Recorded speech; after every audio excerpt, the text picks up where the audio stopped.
고통이 우리를 거듭나게 하느니 일부. 인간에게 존재하는 고통이란 때로는 견디기 힘들지만 그로 인해 영적인 갈망을 성취하는 계기가 되기도 한다. 기쁨과 즐거움 속에서는 신의 존재를 떠올리지 못하지만 고통을 통해서 신의 존재를 떠올리는 까닭이다. 무엇 때문에 인간은 고통 속에서 신의 존재를 떠올리게 되는가? 신의 존재를 떠올린다는 것은 인간과 신을 분리시킨 것이며 인간이 나아가야 할 길은 신적인 존재로서의 완성을 의미한다. 그러나 즐거움을 느끼는 행복감을 경험하면 신의 존재를 떠올릴 필요가 없다. 육신과 자기가 일체화되기 때문일 것이다. 따라서 영적인 갈망이란 육신과 자기를 일체화하는 것이 아니라 육신과는 떨어져 존재하는 자기를 느끼기 시작하면서 시작될 것이다. 어려서부터 성장하면서 나란 존재를 육신과 마음에 떼어놓을 수 없는 유기적인 관계로부터 나라는 인식이 자리를 잡게 되었다. 이와 같이 나라는 인식이 들어섬에 따라 우리는 많은 감정의 다양한 폭을 경험하게 된다. 배려, 용서, 화해, 헌신 등과 같은 긍정적인 감정들과 시기, 질투, 모함 등과 같은 부정적인 감정들이 나타남에 따라 인간은 다른 생명체와 달리 생각의 폭이 무한대로 확장되었다. 그런 이유로 인해 인간은 지구상의 모든 생명체 중에서 가장 뛰어나 먹이 사슬에서 맨 꼭대기를 차지하였을 것이다. 그런데도 여전히 위험은 도사리고 있다.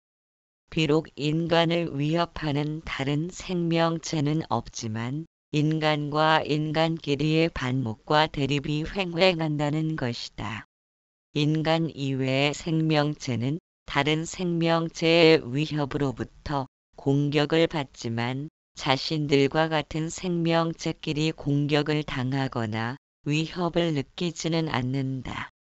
마치 먹이 사슬의 기준을 지구상의 모든 생명체로부터 인간 중심으로 끌어다 놓은 것과 같다. 인간들끼리 서로 먹이 사슬의 우위를 점하기 위한 경쟁과 반목은 매우 치열해지고 있다. 이러한 원인은 무엇 때문인가를 곰곰이 살펴야 한다. 만일 우리가 이러한 원인을 살피지 못하면 만물의 영장이라며 지구를 정복한 정복자의 위세란 한낱 허세일 뿐이다. 철들면서부터 고통에 찌들어 죽을 때까지 행복과 만족감을 꿈꾸며 죽어간다면 인간의 존재가 마냥 기뻐할 만한 만물의 영장이라고 과시하기에는 부끄러울 것이다. 그래서 우리는 영적인 갈망을 통해 신의 자리를 탐내기보다 먼저 우리를 주눅들게 만드는 고통이란 무엇인지를 이해하도록 철저히 파헤쳐야 한다. 어쩌면 그것이 추상적인 신의 경지를 이루고자 하는 무모함보다 더욱 우리를 깨어나게 하는 궁극적인 완성에 이르는 길인지도 모른다. 왜냐하면 우리가 자신을 완성시키려는 의지를 지니게 된 것은 행복감에서 탈피하고자 함이 아니라 극복된 고통을 원하기 때문이다. 살아가면서 아무런 고통을 느끼지 못한다면 굳이 세상을 거부할 이유는 없을 것이다. 그런데도 거기에서 또 다른 고통이 생겨난다. 마치 무언가 빠진 듯한 상실감과 무료함의 새로운 무언가를 찾고 싶은 열망이 꿈틀거리고 있다는 것이다. 따라서 고통이란 불행감에서만 생겨나는 것이 아니라 행복감에서도 나타난다는 사실을 외면할 수 없다. 행복감이 내 곁을 떠나지 못하도록 붙잡아 두고픈 욕망이 나타나고 주변을 경계하면서 침범하지 못하도록 높은 울타리를 쌓게 되면서 인간은 스스로 고립되게 된다. 아무리 철저히 경계하고 단속한다 해도 병들어 늙으면서 죽어감은 피할 수 없는 일이다. 자신이 평생 동안 피땀 흘려 쌓아놓고 이룩한 업적이란 한낱 물거품에 불과할 뿐이다. 허탈감이 몰려든다.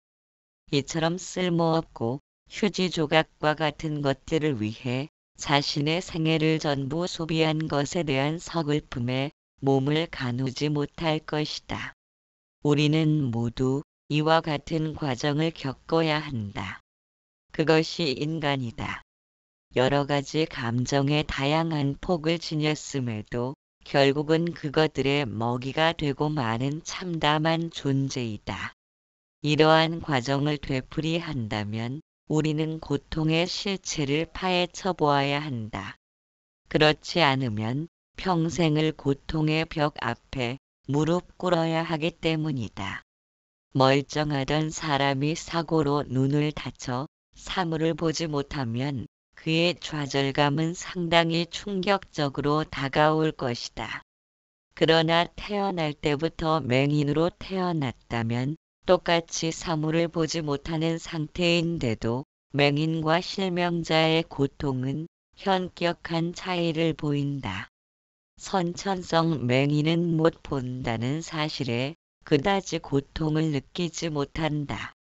왜냐하면 그에겐 본다는 사실에 대한 기억이 존재하지 않는 까닭이다.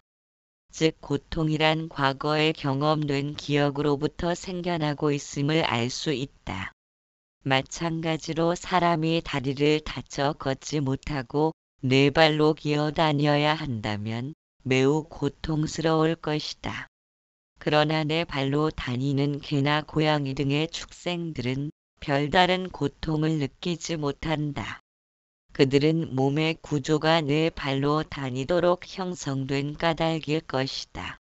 인간은 두 발로 서서 걸어 다니도록 진화했다. 그러한 구조를 어긋나게 네 발로 기어 다닌다면 고통을 느껴야 한다. 그러나 태생부터 걷지 못하는 불구로 태어났다면 사고로 다리를 다쳐 걷지 못하는 사람의 고통보다는 미약할 것이다. 단지 자신을 제외한 많은 사람들이 활보하는 것을 보면서 자신의 처지를 한탄하는 고통이 들어서게 된다.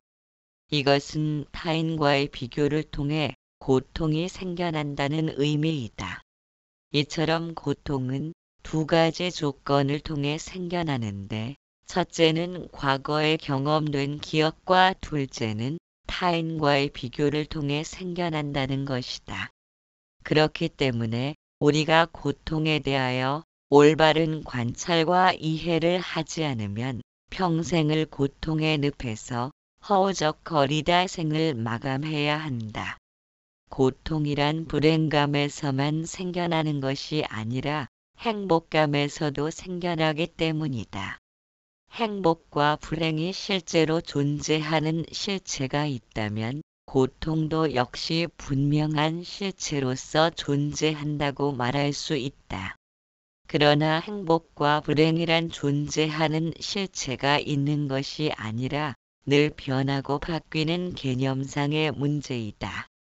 아무 일 없이 잘 살고 있던 사람도 옆집에 이사 온 사람이 자신과는 비교할 수 없을 정도로 월등하게 행복하다면 자신이 초라하게 느껴질 것이다. 그는 이제 불행에 빠진 것이다. 주변에는 자신보다 못한 상태로 살아가는 사람이 많더라도 인간은 본능적으로 높은 곳을 바라보는 습성 때문에 옆집을 능가하지 못하면 불행감을 느껴야 한다. 이것이 경험과 비교를 통해 등장하는 고통의 본질이다. 또한 타고 다니는 자동차가 예전에는 비교할 수 없도록 멋져 보였고 그로 인해 행복감을 느꼈다. 만일 행복감이 실체로서 존재한다면 시간에 따라 달라지지 말아야 한다. 그러나 시간이 흐를수록 속속들이 신형의 자동차가 등장하면 자신의 자동차가 시대에 뒤떨어지고 낡은 모습들이 눈에 들어온다. 자동차로 인해 행복감을 느끼던 감정의 변화가 생긴 것이다. 이와 같이 행복과 불행이란 실체로서 존재하는 바가 아니라 늘 변해간다는 사실을 알지 못하면 우리는 고통의 먹이가 될 뿐이다. 왜냐하면 세상은 항상 변화를 거듭하기 때문이다. 우리는 두 가지 발빠른 감정의 변화를 겪고 있다. 그것은 성취감과 상실감을 경험한다는 것이다. 예를 들어 외출하여 귀가하려고 하는데 비가 오는 것을 보면 우산을 구해 몸과 옷이 젖지 않도록 해야 한다. 주변을 살폈으나 우산을 구할 수 없다면 상실감을 느끼고 우산을 구하면 성취감을 느끼게 된다. 성취감은 행복으로 연결되고 상실감은 불행으로 연결될 것이다. 우리들 내면에는 이러한 성취감과 상실감에 대한 기억들이 자리 잡고 있다.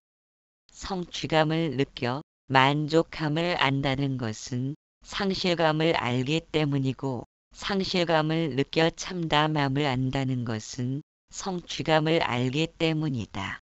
선천성 맹인이라면 비교할 무언가가 없기에 본다는 것이 무언지 알지 못하므로 고통이 생겨나지 못하듯 성취감을 경험해 본 적이 없다면 상실감도 생겨날 수 없다. 그들은 자신에게 주어진 주변 환경에 별다른 불만감을 드러내지 않고 원래 그러려니 하면서 살다 갈 것이다. 지구촌 외곽에 사는 원시 부족민들은 문명의 혜택을 받지 못해도 큰 불편 없이 살아간다. 비교할 무언가가 없는 까닭에 자신들의 처지가 불행하고 고통스럽다고 느끼지 못한다. 고통이 끝까지 올라가면 내면은 그것을 견디지 못해 극단적인 자살을 택하게 된다. 수많은 생명체 중에서 스스로 목숨을 버리는 것은 인간만이 유일한 존재일 것이다. 아마 원시 부족민들도 스스로 목숨을 버리지는 않을 것이다.